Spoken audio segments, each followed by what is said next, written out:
So I'm making this video talking about why SummerSlam 2026 is probably going to be the last predictions video I make on this channel, at least for a while, until the product gets better and improves. Because if I'm being honest, my love for wrestling is like not what it once was back in the day. Like WWE just feels lifeless now, and even like in 2009, 2010, 2011, like in the years of the PG era, at least the PG era, for all of its faults, at least still did have genuine star power. Like Undertaker was still kind of a full-time active wrestler. You had Batista, John Cena. I mean, Randy Orton is still there. I think he's still injured from that match he had with Cody at WrestleMania. But you don't have the star power nowadays that you once did, even back then. And the booking is just boring. And, you know, what's the point of doing reviews for pay-per-views that I'm not even invested in the first place? But I decided to make SummerSlam 2026 the last official predictions video for this channel, and I think I'm gonna give some mini predictions for this video. I will do my full predictions video for SummerSlam nights 1 and 2. Yeah, SummerSlam is actually having 2 nights like WrestleMania. Night 1 is on August 1st and night 2 is August 2nd. And I don't know like what matches are going to be on what night yet. So, but I'm assuming like CM Punk and Cody Rhodes will be the main event for one night, and Roman Reigns and Seth Rollins will be the main event for the other. Speaking of Roman Reigns and Seth Rollins, they're going to be facing each other for the World Heavyweight Championship. And yeah, these two have a lot of history together, all the way back to their days in the Shield in 2012.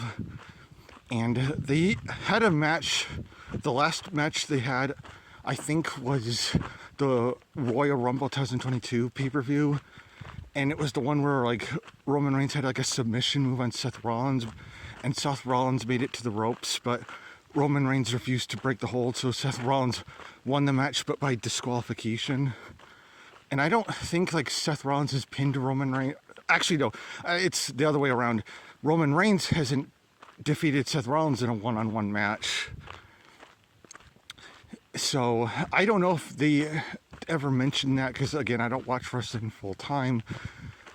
But I think, you know, that probably would be a factor in play for this storyline. I'm going to predict that Roman Reigns is going to retain the World Heavyweight Championship, and I don't know, maybe Seth Rollins will re-feud with the Vision or something. And I don't know if the Vision is on SummerSlam or not. There's also a tag team match with LA Knight, Solo Sikoa, and Royce Keys versus the New Bloodline. Apparently, Solo Sikoa is a face now, which I didn't even know. He spent so much time as a heel. Yeah, it's kind of another thing, is that LA Knight is like, the crowd really gets behind LA Knight. Not as much as they used to, because his momentum's been drained. But it just sucks that, you know, for years people wanted LA Knight to be given like a legitimate push. And yeah, he did win the United States Championship, but, you know, that title doesn't mean anything anymore. It's kind of like a pattern for LA Knight to just be putting tag team matches on pay-per-views. I think he was in a tag team match at WrestleMania, him and the Usos versus the Vision, which even involved like I Show Speed or I Show Meat, for those of you who remember that incident. And there's bugs trying to get into my head. But yeah, I'm going to predict that the New Bloodline's gonna win that match. I think it's the Usos and Jacob Fatu. Also, yeah, Jacob Fatu like had 2 pay-per-view matches with Roman Reigns, and I guess maybe he just decided, you know what, I can't beat Roman Reigns, so I'll just rejoin him. It's like that old saying, if you can't beat him, rejoin them for the billionth time. We also have the WWE Championship with CM Punk defending against Cody Rhodes. And apparently on SmackDown they had a promo exchange where like Cody was like, I love you, I respect you, or something like that.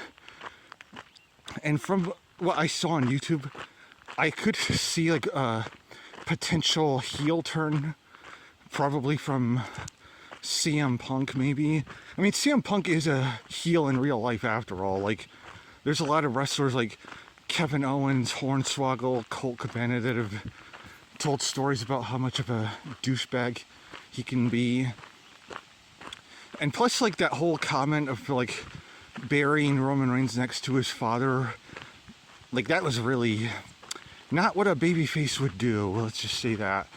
That's another kind of reason why wrestling feels so lifeless, is because like they don't really establish that well like who the faces and heels are. Like, even back in the old days, like in the golden era, you could tell like Hulk Hogan was a babyface, and you know, you could tell like Iron Sheik was a heel. Now it's like they're just all tweeners. Like, they'll be like faces, but then they'll do heelish stuff. It's like, or say heelish things. I don't know. It's weird. But back to the feud with CM Punk and Cody Rhodes. A lot of people that I've seen say that they're not really a fan of how this feud's being handled, which is weird because I think this is a match that a lot of people on the internet would like to see. They built it up for quite a while. And yeah, even like JD from New York and other people that used to defend Triple H like vehemently are not even a fan of this product. It's also kind of funny that in 2026 is like the year more people are waking up to the fact that Triple H's booking is not good and they would prefer Vince back. I mean, you know, it took you guys long enough to figure that out. Meanwhile, there were YouTubers like Technical Work Rate Productions, J-Rants, and others that have been calling Triple H out for his bad booking for years, and they were ahead of the curve. Now all of a sudden it's like because of, I think it was that one match in Madison Square Garden, you know, Gunther tapping out John Cena and that being Cena's last match, and the crowd was booing Triple H. I think that was like a catalyst for things to come from him. I wouldn't be surprised if before 2026 over they just fire Triple H, and honestly it's long overdue because his booking is just unbearable, and it's booking in, you know, long matches that are just exhausting. You know, not, you know, if they do have a story, it's like they will either not commit to it, they'll start doing something good and then they don't commit to it, or they just drop it, or something along those lines. But yeah, I'm going to predict that CM Punk's going to retain the title against Cody Rhodes. And yeah, I don't think it'll probably be the end of the feud, though. They probably might feud maybe to Money in the Bank. Oh yeah, by the way, Money in the Bank is in October, which is weird because it's usually always in this month of July, but they moved it to October for some reason. I don't know what day in October. Maybe on Halloween. Maybe they'll make Money in the Bank like a Halloween themed pay-per-view or something along those lines, because October was like originally Hell in a Cell. But yeah. Oh, speaking of Hell in a Cell, we got Brock Lesnar versus Obafemi, the rubber match. And I'm going to hope and predict that Brock Lesnar will win the match. It's in his hometown of Minnesota. You know, he did put over Obafemi at WrestleMania. And I think it was I don't remember if it was Backlash or Clash of Italy, because I didn't watch Clash of Italy or do a review for it or a predictions video for it. But Brock Lesnar did beat Obafemi in the second match, so this will be the tiebreaker. And I'm going to predict that Brock Lesnar's going to win the match. And I hope that at least if Brock Lesnar does win, they still make Obafemi look strong. Because Sorry, I accidentally turned off my own tablet. A lot of bugs around here. I was shooing them away. But yeah, they have been making Obafemi look strong. So I'm not going to be mad if either guy wins. And I was going to say that I don't think they ever did a Hell in a Cell match at SummerSlam, but they did do one with Edge and Undertaker in SummerSlam '08, which is a really good match. I don't think this is going to be as good as that one, unless they have like 4 tables that somebody's going to go through. And yeah, I won't be mad or sad if either guy wins, just as long as, you know, they give it their all in that, because it's a Hell in a Cell match. That's the match that usually is the end of a feud. Like it's like that match where this is where it all comes to a head. We've all been building up to this moment. All right, so we also have Liv Morgan and Io Sky for the Women's Championship. I'm going to predict that Liv Morgan's going to retain or regain the championship. I think I think it's a double champion battle or something. I'm not entirely sure, but I think Liv's going to win the match, probably with help from the female Judgment Day members. I don't know why that group's even still called Judgment Day. It doesn't even feel like because when that stable started, it was Edge, Damian Priest, and Rhea Ripley, and they did kind of do the whole Judgment character for them. It's just like a group of people that are just hanging out with each other at this point. There's only like, it used to be like that stable where there's like a whole bunch of men and 1 woman, Rhea Ripley, and now it's like 2 guys and like 3 women. All right, so we're at the end of the road here. I'll talk about one more thing and then I'll wrap the video up. We have Danhausen and Dominic Mysterio fighting for, I think it's $10,000 of money. So at least there's something on the line between Danhausen and Dominic Mysterio. They've been feuding ever since like WrestleMania, because I do remember like Danhausen cursed Dominic Mysterio, and then Dominic Mysterio lost the Intercontinental title to Penta, who is still the Intercontinental title holder.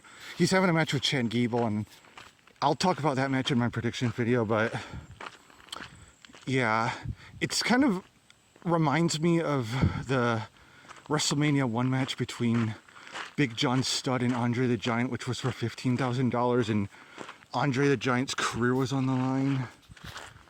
I don't know. It was just a match that had a lot of money involved. That's why it reminded me of that. But I'm going to predict that Danhausen's going to win the match and the money. And, you know, I think they're teasing like a match between him and Liv Morgan, because they've been having a lot of backstage interactions with each other. You know.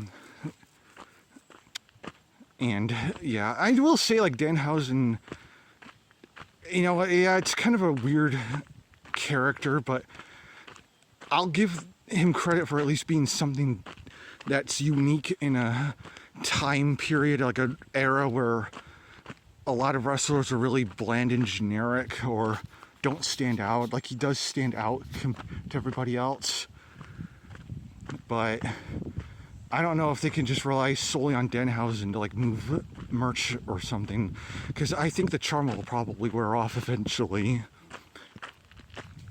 So yeah, on Saturday and next week I'll give my predictions for the matches, because as of right now there aren't any, like, you know, there's 2 nights, but I don't know what matches are for what night or what. But when they do get them all figured out, I'll do my predictions videos for nights 1 and 2, August 1st and August 2nd, when they announce them. All right.